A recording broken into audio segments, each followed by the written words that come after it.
Atensyon mga pensioners ni SSS. Well, pag-uusapan natin ang update sa pangalawang tranche na 1,000 piso na balanse. Mabibigay pa ba ito ngayong buwan ng Agosto?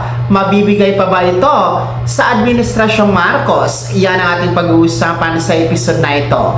Hello mga ka-vlogs! Welcome sa aking YouTube channel at welcome sa ating official Facebook page. Saan ka man nanonood, kumusta? Well, ngayon kasi nasa buwan na tayo ng Agosto. August 2 na tayo ngayon. Ang bilis talaga ng araw mga ka-vlogs. Well, atin pong tatalakayin ang patungkol sa status ng 1,000 pesos second tranche pension increase. Marami pa rin kasi ang mga nagtatanong. Marami pa rin po ang gustong malaman na kung ano nga ba ang status dito sa pangalawang tranche na 1,000 piso.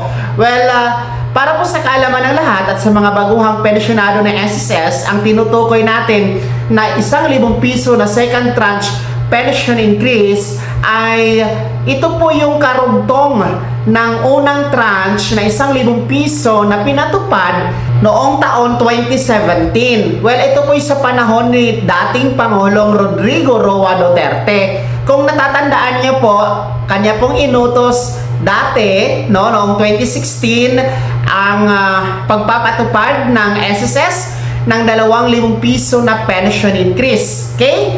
2,000 piso po yan. Kaso lang, during that time, hindi talaga kakayanin ni SSS na ipatupad ng isang bagsakan ang 2,000 piso na dagdag pensyon. Kaya ang nangyari po dati, ang 2,000 piso na yan, hinati sa dalawa. Unang tranche, 1,000 piso na pinatupad last 2017 at ito nga, yung balanse na hanggang ngayon hindi pa naibigay na 1,000 piso para mabuo ang 2,000 piso. Okay? So, nasa mahigit, or I think nasa 9 na taon. Kasi kung i-calculate nyo po, from 2017 na first tranche, 2026 na tayo ngayon. Kalahati na tayo sa 2026. Kaya, it's been 9 years. No? 9 years talaga na hindi pa rin po naibigay ang balanse na 1,000 piso. Well, ngayon, ano ba ang status nito? Kung ating kasing babalikan ang mga anunsyo, mga pahayag ni SSS sa kanilang website, pati sa kanilang official Facebook page, wala naman pong nababanggit patungkol sa second tranche 1,000 pesos pension increase. By administration kasi yan mga ka-vlogs. Uulitin ko, ang 1,000 piso o yung 2,000 pesos na dagdag pensyon na pinatupad ni Pangulong o ni dating Pangulong Duterte sa kanya yung na administrasyon. Well, ngayon kasi sa administrasyong Bongbong Marcos Jr., well, ang pinatupad niya kasi ay yung pension reform program, which is ito po ay 3 taon na magkasunod-sunod na pension increase from 2025 to 2027. Ito po yung by percentage na dagdag pensyon. Well, magkano? Para sa ating mga retiree and disability pensioners, meron po yung 10% pension increase. Samantalang ang ating mga survivor pensioners, meron pong dagdag na 5%. So yun po yung pension increase na aasahan at makukuha under the pension reform program. Well, sa sinabi ko na kanina, it is a 3 years pension increase. At ang unang round nga pinatupad last September 2025 at ang second round katatapos lang noong June 2026 at ang panghuli at pangatlo na round ay sa September 2027 pa. Bago kasi bababa sa pwesto si Pangulong Marcos, yan po yung kanyang ligasiya. Kumbaga, Tatak Marcos Jr.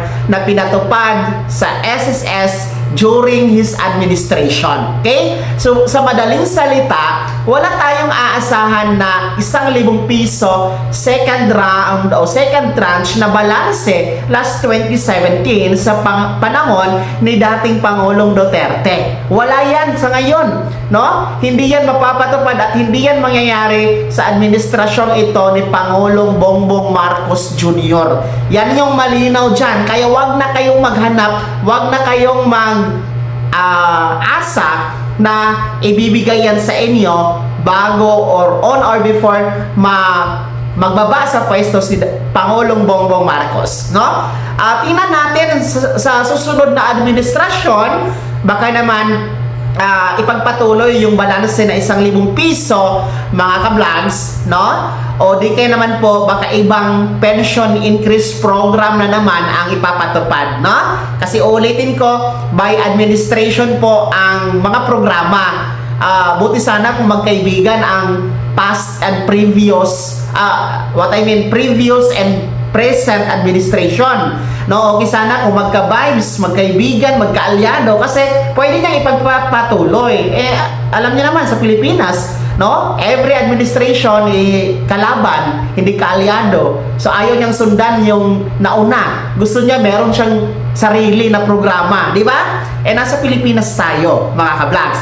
Kaya let's see and let's hope, asahan natin sana, no, na kung sino man ang susunod na administrasyon na mamuno sa ating bansa ay kahit hindi na ipatupad yung 1,000 piso na balanse na second tranche na pension increase sa SSS, kundi ipagpatuloy yung mga programa sa mga pensyonado, particular dadagdag pensyon at iba pang proteksyon para sa ating mga pensioners. Kaya naman, mga SSS pensioners, mga ka-vlogs, ano po ba inyong komento at reaksyon sa balitang ito?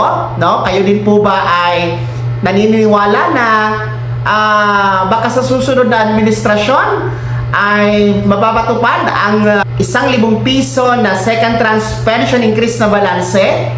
At ano po ba ang inyong ine-expect sa mga susunod na administrasyon? At panghuli, kayo ba ay satisfied dito sa pinatupad ni Pangulong Marcos Jr. sa administrasyong ito, yung pension increase under the Pension Reform Program na 2025 to 2027? Lahat ng yan ibahagi niyo po sa comment section na nasa baba. Maraming salamat sa pagtutok. God bless. Mag-ingat, mga ka-vlogs.